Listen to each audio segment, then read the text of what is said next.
Hello everyone, good morning. তো আজকে সকাল সকাল আমরা যাচ্ছি মায়াপুর। তো তোমরা কারা কারা যেতে চাও, যারা যারা ভাবছো মায়াপুর যাবে, তো আর বেশি দেরি না করে চলেই আসো। খুব কম খরচে মায়াপুর ঘুরে যাও, মাত্র 100 টাকায় রুম ভাড়া পাওয়া যাবে এখানে। তো ভিডিওটা স্কিপ না করে ফুল ভিডিওটা তোমরা দেখে নাও। তোমরা কোথা থেকে গেলে খুব সহজে যেতে পারবে, কিভাবে যাবে, সমস্ত ডিটেলস আছে। তো আমরা এখান থেকে গিয়েছিলাম শিয়ালদা থেকে কৃষ্ণনগর লোকাল ধরেছিলাম, মাত্র 25 টাকা টিকিট। যারা ভাবছো যে মায়াপুর যেতে অনেক খরচা হয়, একদমই না। তো চলো ঝটপট তোমরাও চলে আসো। বাড়ি থেকে তো কিছু খেয়ে আসিনি এত সকাল সকাল, তাই একটু ট্রেনে চা খেয়ে নিলাম। আর আমরা কিন্তু 9:35 ট্রেনটা ধরেছিলাম। যাই হোক, বাইরের দিকে এত সবুজ দেখতে দেখতে চলে এলাম কৃষ্ণনগর স্টেশন। আমরা ট্রেন থেকে নেমেছিলাম 11:56 নাগাদ। তো বুঝতেই পারছো অনেকটা বেলা হয়ে গেছে, তো খিদে তো পেয়েছে, সেজন্য আমরা একটু কচুরি তরকারি খেয়ে নিলাম। এরপর আমরা স্টেশনের বাইরে চলে এলাম। আর স্টেশনের বাইরে থেকে এরকম অটো স্ট্যান্ড আছে, তো এখান থেকে প্রত্যেকের মাথা পিছু নিয়েছিল 30 টাকা করে। তো আমরা এখন যাবো স্বরূপগঞ্জ ঘাট। তো আরে এদিকে দেখো জায়গাটা যা অসাধারণ লাগছে, তোমাদেরকে কি আর বলবো। তো চলো, স্বরূপগঞ্জ ঘাট থেকে মাত্র 3 টাকা দিয়ে আমরা চলে এলাম মায়াপুরের ঘাটে। তো মায়াপুরে একদম ফেরিঘাটের সামনেই দেখবে প্রচুর টোটো আছে। এখানে কিন্তু এক একজন এক রকমের দাম বলবে, সেখানে তোমরা তোমাদের একদম সামর্থ্য অনুযায়ী দাম করে নিয়ে যাবে। এখানে কিন্তু আমরা 5 টাকা দিয়েও গেছি। যাই হোক, এখানে কিন্তু মিনিমাম ভাড়া 10 টাকা। তো 10 টাকাতেই একদম মন্দিরের গেটে চলে যাবে। আর আমরা না ওয়েট করছিলাম ঠিক এই দৃশ্যটা দেখার জন্য, কি যে অসাধারণ লেগেছিল, মনে একটা শান্তি শান্তি মনে হচ্ছে। যাই হোক, আমরা কিন্তু চলে এলাম মন্দিরের 4 নম্বর গেট থেকে। ঢুকেই সামনেই দেখো গৌরনিতাই ধর্মশালা। তো এখান থেকে না আমরা একটা জিনিস একটু কষ্ট লেগেছে, খারাপ লেগেছে, যে এখানে রুম নিতে গেলে না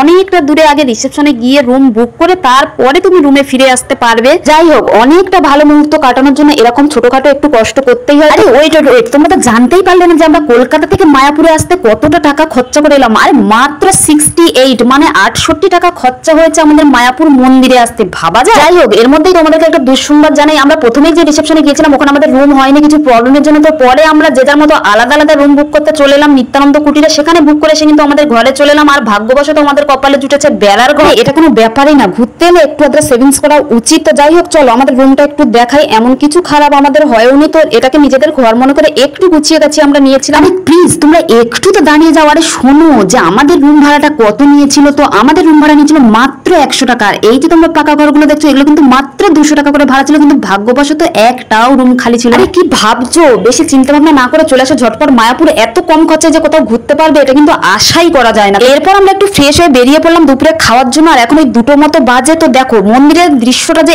এত সুন্দর লাগছে, কি আর বলবো তোমাদের। তোমরা অবশ্যই দেখতে পাচ্ছ, কিন্তু ফোনে দেখার থেকে মনে হয় চোখে দেখা অনেক শান্তির ব্যাপার অনেক। যাই হোক, এখানে কিন্তু খাওয়া দাওয়ার জন্য বেশ কিছু ভবন আছে। আমরা এখন যে ভবনে গিয়েছিলাম আমার নামটা মনে নেই, তো সেখান থেকে আমরা মাত্র 40 টাকা করে কুপন কেটে নিয়েছিলাম আর চলে গেলাম ভিতরে। আর খাওয়া দাওয়ার অ্যারেঞ্জমেন্ট কিন্তু অসাধারণ ছিল। এখানে কিন্তু খাওয়া দাওয়ার কোনো রকম সমস্যা নেই, যে যেরকম পারবে সেরকম খাবে, যতবার চাইবে ততবারই পাবে। যাই হোক, এখানে কিন্তু অনেক ভবন আছে, 40 টাকা, 50 টাকা, 60 টাকা, যার যেটা ইচ্ছে সে সেরকমই কুপন কাটতে পারো, সেরকমই খাবার পাবে। যাই হোক, এখানে কিন্তু আমাদেরকে কিন্তু প্রথমেই দিয়ে দিয়েছিল গরম গরম খিচুড়ি, একটা আচার। তো তারপরে গেলো সাদা ভাত, ডাল, 2 রকমের তরকারি। যাই হোক, খাওয়া দাওয়া তো আমাদের মোটামুটি হয়েই এলো। আর তোমরা কিন্তু কমেন্ট করতে ভুলো না তোমাদের ভিডিওটা কেমন লাগলো, অবশ্যই কমেন্ট করে জানিয়ে তোমাদের কমেন্টের রিপ্লাই গুলো দিয়ে দেবো। তো যাই হোক, এরপর আমরা একটু রেস্ট নিয়ে বিকেল বিকেল বেরিয়ে পড়েছি মন্দিরে যাওয়ার জন্য। আর আমরা কিন্তু এসেছিলাম অক্ষয় তৃতীয়ার সময়, সেজন্য ভীষণ অনুষ্ঠান চলছিল। আর এখন আমরা কোথায় যাচ্ছি তোমরা জানো?